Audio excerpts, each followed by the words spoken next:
Part 2 of our housing series looks at the tricky world of workforce sales and rentals. Phil Lindeman, Krystal, 93 News. First, Breckenridge Town Council took another look at a parking structure this week, and officials have decided on a final design for the $32 million structure.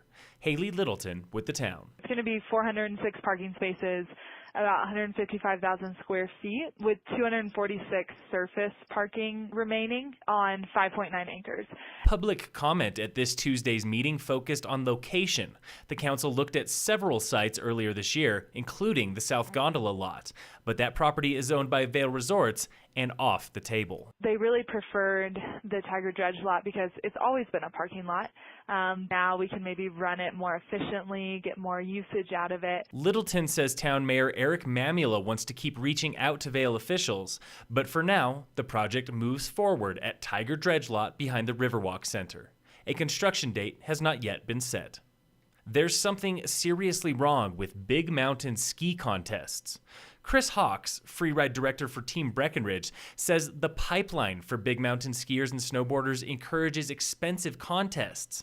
Last season, athletes could enter 16 events across the nation, but Hawks believes it's smarter to enter just 2 or 3. This is especially true for youth skiers, who are required to travel with a coach to freeride tour events.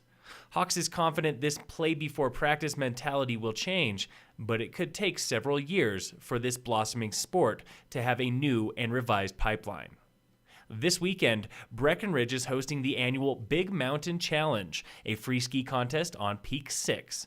Most athletes attending there will pay at least $255 for entry, tour fees, and a discount lift ticket.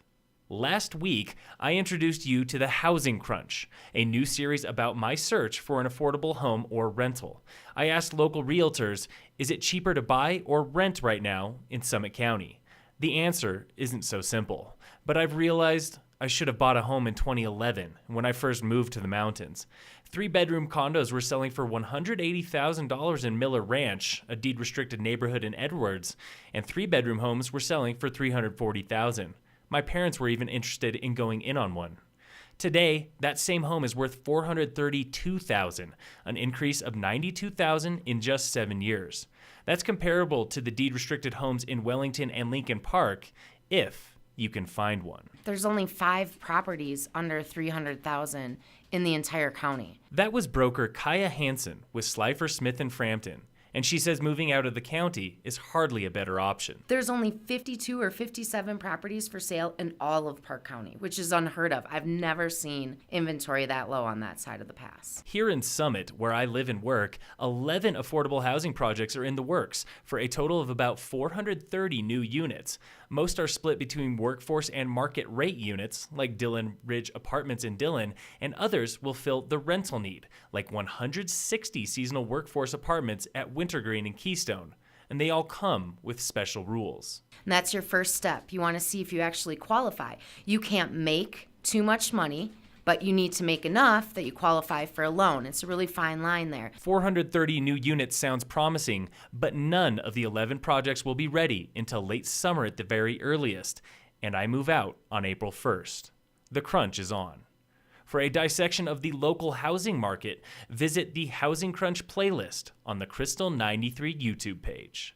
In sports, the Avalanche play the Blues tonight. Game time is 6 p.m., and the Nuggets play the Pistons. That one starts at 7. In local sports, the Summit High girls lacrosse team played Eagle Valley in Gypsum yesterday, and today the boys lacrosse team opens its season against Glenwood Springs in Glenwood. Girls soccer is playing rifle in rifle. Phil Lindeman, Krystal, 93 News.